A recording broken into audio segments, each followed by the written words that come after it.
Thank you very much for watching, and I'll see you in less than 4 weeks next time. Goodbye.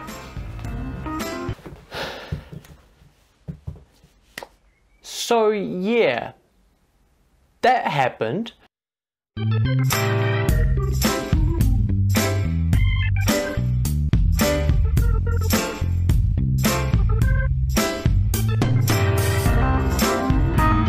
Long story short, I got sick again. Here we are. Let's talk about the R7 and the 100-400 RF lens. Now, at the end of the last video where I talked about the R7 and the 100-400 RF lens, I said I would revisit it once I'd used it. Obviously being sick for so much over the last 4 weeks, I used it less than I wanted, but I still got a pretty good amount of usage. So I'm gonna quickly put up some photos as I'm talking and just explain what you're looking at. Not the content of the photos so much as what the lens can do. Now, the first thing that you're going to see is I've got two photos of a small dock or dinghy or wharf or whatever you want to call it in a small pond in the middle of the local park. The quality of the photo is less important. Here I'm trying to show you the difference in field of view of each of the lenses. Now, keeping in mind that the R7 is a crop factor of 1.6, meaning that if something is 100mm on the lens, it's actually 160 in reality. Let's start by showing you some field of view comparison photos. Starting with the trusty 55-250 EF lens. Starting at 55, you'll see this width, this field of view. Pretty standard, nothing amazing. It quickly jumps from 55 to 100 all the way down to 250. The reason I point out 100 is because 100 is where this lens starts. The RF 100-400. Now, if I matched them both at 100, there's not much of a difference. I would say they're both good lenses, end of story.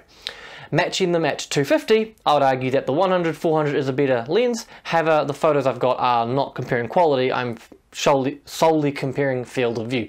So, don't take these images as the best images this camera is able to do, or this lens for that matter. Then we go to 300, 350, all the way to 400. Now, if I do a split 50-50 side by side, you'll see that 400 is quite a bit more than 250. Where or when is that useful? Well, wildlife. It's a wildlife lens. It's not a L high-speed lens, but it is definitely a perfectly acceptable, introductory, just getting started lens for wildlife, especially birds. I would like to use it more for birds, but I haven't had a chance. So, over the weekend, I had a chance to go to the zoo, took my family, happy dappy. Here are some photos I took with that lens, the 100-400. The first one I'll point out is I believe they were cheetahs underneath the tree. To the naked eye, I could not see them at all. However, the 400mm, which was 640 equivalent with the R7, I was pretty happy. Now, it's a zoo, it's not exactly the best example. If I was out in the wild and I wasn't comfortable getting close to an animal, that's pretty solid. I'll have a quick look on Google Maps as well, and you'll see down below here the distance I was from where I took the photo to where the animals were. It will give you a sense of how much magnification I got over that certain distance. Now, I have one complaint about the lens, and it's kind of hard to say it's a complaint, it's really just a getting used to. The fact it's USM means that its ability to focus is really fast. It's in and out in no time, it's amazing. But be that because the R7 isn't the fastest camera, it's a fast camera, but it isn't the fastest camera, or maybe it's just because I suddenly have unreasonable expectations, I find it often misses in focus. When I'm shooting at 15 shots per second mechanical with the R7, that doesn't matter. 2 missed, 2 too far, and then I get like 10 that are perfect, and we're still within that first second, so I don't mind. But utilizing the eye tracking for people or for animal on the R7, honestly, I've never had a better combination myself, having never used high-end professional grade gear. So your mileage might vary, but I really like the combination.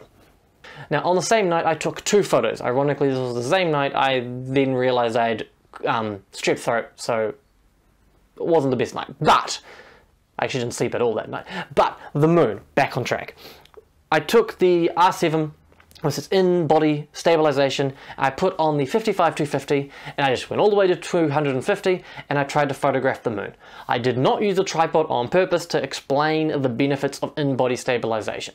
With the 55-250, though I was able to get some photos, the camera, because I couldn't get the perfectly still shot, struggled to get focus correctly on the moon. The 55-250 tried its best, but it couldn't get a sharp shot of the moon. Mind you, going like this with the camera, not the easiest to do anyway. Then I put on the 100-400 with in-body stabilization, and I mean, here's the shot. It's completely different. It's a perfectly sharp image. I managed to get the light levels correct. It's amazing. So in the comments from last video, someone recommended around the hood to buy a third-party hood. I had a little bit of a look. You're completely right. I'm not going to bother trying to find the Canon specific hood. There's no point. The third-party one is very cheap. I'll be able to order it at any point and have to ship overseas. I'm in New Zealand, and Amazon, well, that's basically the other side of the planet, though not actually. New Zealand and the opposite side of the planet is more like Norway. But let's just imagine that it's America for the sake of this conversation. Now, there's one other comment. There's one other comment from a fellow New Zealander who said that they were looking to buy the R10, and honestly, I have had my chance to hold and use the R10, not use it out in the wild, just use it in a shop. The R10 works and feels very much like the R7. It's a little bit smaller, but it's just as snappy, it's just as responsive. I'm going to save up and buy one for my wife, because then we've got matching cameras that both use the RF lens. R7, R10 are both fantastic. They both have all the features you'll need, the exception being you don't have in-body stabilization on the R10. So, this is really going to be the last photography related video I've got for a while. I don't have money to buy new tech every time new tech comes out, though when I do get a new lens I will make the respective video. I still want a better filming lens. I'm still using the EF 18-55 kit lens that I got with my 800D. I'd love to get something like the 15-30 RF lens, but money does not grow on trees, especially not in this economy. So there will be more videos coming. Just don't expect many more videos around photography or videography. I said in the last video relating to the camera that I still intended to do one more video about the Photography 101 Super Basics. That is indeed definitely the case. It will come. I'm going to stop. I've given up on trying to stick to my plans from previous videos because I fall sick, I run out of time, things don't work out. I'm going to stick to one video a month at a minimum, but I'm not going to tell you at all what I'm planning to do.